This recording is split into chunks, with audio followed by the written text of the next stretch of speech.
বাংলাদেশের অবস্থাটা দেখেন, একটু জাস্ট বলি। বাংলাদেশের যারা রাজনৈতিক দল তাদের অবস্থাটা দেখেন। ওই সাকসু নির্বাচন চায়, যক্ষ নির্বাচন, ছাত্র সংসদ যা আছে সব নির্বাচন চায়, কিন্তু জাতীয় নির্বাচনটা কিভাবে সঠিক সুষ্ঠুভাবে করা যায় সে বিষয়ে কোনো রাজনৈতিক দলগুলোই একতাবদ্ধ না, ঐক্যবদ্ধ না। তাদের ঋণ খেলাপি রয়েছে, দ্বৈত নাগরিকত্ব রয়েছে। তারা কোনো দলই সকল প্রার্থীর দ্বৈত নাগরিকত্ব আছে কিনা এগুলা নিয়ে চিন্তিত না। তারা চিন্তিত ওই জাকসু নির্বাচন হবে কিভাবে, সেখানে না হলে কি হবে, জাতীয় নির্বাচনটা আসলে সুষ্ঠুভাবে কিভাবে করা যায়, জনগণ সবাই যাতে ভোট দিতে পারে। যারা পালিয়ে গেছে জনপ্রতিনিধি গেছে, কিন্তু তাদের রেখে যাওয়া সমর্থক তাদেরও তো ইচ্ছা আছে। এখন তারা যদি সঠিকভাবে ভোট দিতে চায়, দিক না, সমস্যা কি? কিন্তু যারা আসলেই ক্রিমিনাল, গত 17 বছর না, বহু আগের থেকে যারা ক্রিমিনাল, তাদের বিচারটা সঠিকভাবে হোক, কিন্তু সেই জায়গায় নাই। দেখেন, দিনে দুপুরে যেভাবে হাদির হত্যাটা ঘটেছে, সকল রাজনৈতিক দল যদি এক টেবিলে বসে, এখানে তো নোট অফ ডিসেন্ট দেওয়ার সুযোগ নাই। সুযোগ আছে? কি বলেন? সুযোগ আছে? সো হাদি হত্যার ঘটনাটা সবাই দেখেছে।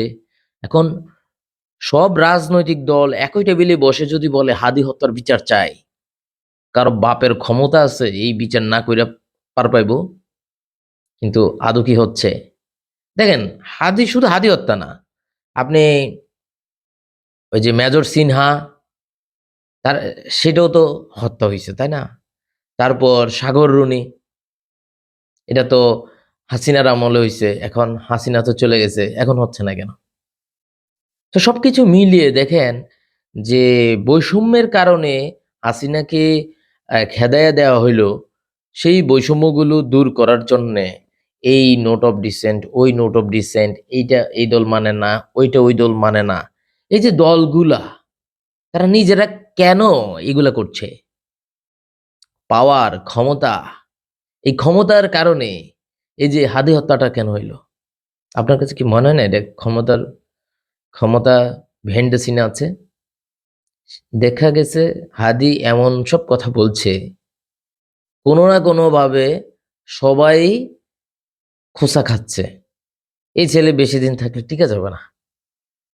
সে বলল না যে সংসদ সদস্য যদি হতে পারি আর ওখানে যদি যেতে পারি, 299 জনের গুম হারাম করে দেব। তো সবকিছু মিলিয়ে একটা কথা বলা যায়, বাংলাদেশের যে বৈষম্যের কারণে আন্দোলন হইল, সেগুলার থেকে হাজারো হাজারো মাইল দূরে সরে গেছে। একজন সরে গেছে বিষয়টা এরকম না। শুধু যে এনসিপি নেতারা সরে গেছে বা বাকি যারা আছে তারা সরে গেছে, বিষয়টা এরকম না। সবাই সরে গেছে।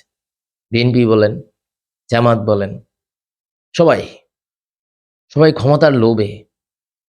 কেউই চায় না পরিবারের বাইরে ক্ষমতা যাক, কেউই চায় না। একজন চেয়ারম্যানের ফ্যামিলির পাওয়ার, একজন এমপি পরবর্তী এমপি হবে তার বাচ্চা কাচ্চা, একটা দলের প্রধান, সেখানে তো আরো ভাবাই যায় না, চিন্তাই করা যায় না।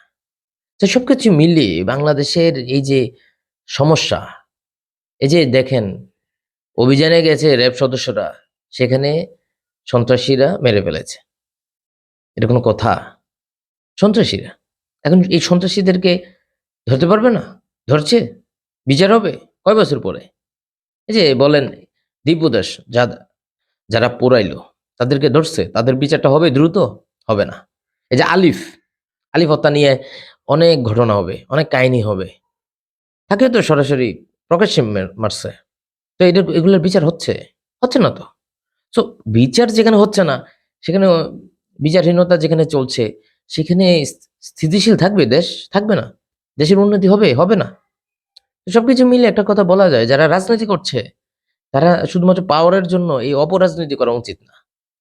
শুধু অপরাজনীতি না, এরা যে ধরনের রাজনীতি করছে, এটা সভ্য সমাজে, সভ্য এই কি বলা যায়, সভ্য যুগে, সভ্য যুগ কিভাবে বলবেন আপনি? যারা গণতন্ত্রের কথা বলে তারাই হচ্ছে আরেক দেশের প্রেসিডেন্টকে তুলে নিয়ে চলে আসে। কিসের জন্য? নিজেদের স্বার্থে। আসলে পৃথিবীটা এইভাবেই চলছে। জোর যার মুল্লুক তার। যেখানে যার মানে বুঝেন না অ্যাডাম আছে সেখানেই তার পাওয়ার। একে এইগুলাই আসলে আমরা জনগণ বলেন যাই বলেন সবাই হচ্ছে ওই তাদের হাতের মুঠোয় বন্দি। এছাড়া আর কোনো কথা নাই। এখান থেকে বের হইতে হইলে একমাত্র এবং একমাত্র কাজ যেটা হবে সেটা হচ্ছে লোভ, লালসা, ক্ষমতার লোভ বাদ দিতে হবে। ক্ষমতার লোভ বাদ দিয়েও ক্ষমতায় যাওয়া যায়। এটা প্রমাণ করার কোনো বিষয় নাই। এটা দেখিয়ে দেওয়ার জিনিস। দেখিয়ে দিতে হবে। রাজনৈতিক দলগুলোকে উদারতা দেখাতে হবে। এখন যারা পালিয়ে গেছে তারা তো বসে নাই। উদারতা দেখাইলেই ওই মাঠে ঘাটে এইভাবে মেরে ফেলবে। এই যে মুসাব্বির স্বেচ্ছাসেবক দলের একটা ইয়েকে মেরে ফেললো, তাকে ধরলো। এটা কয়দিন বিচার হবে? 10 বছর লাগাই দিবে এই বিচার। 10 বছর। তো একটা ঘটনা ঘটেছে, প্রমাণ আছে, সবকিছু আছে, তাকে ফাঁসি দিয়ে দেওয়া হোক। বিচার হোক দ্রুত, দ্রুত বিচার হবে। কিন্তু সেটা হচ্ছে না তো। সেটা হচ্ছে আহ 3 বছর, 10 বছর, 20 বছর, 27 বছর পরে যায়া বিচার হবে। অমুকের হত্যার কারণে অমুকে ফাঁসির কাষ্ঠে ঝুলে মৃত্যুদণ্ড দেওয়া হয়েছে। এই হলো অবস্থা।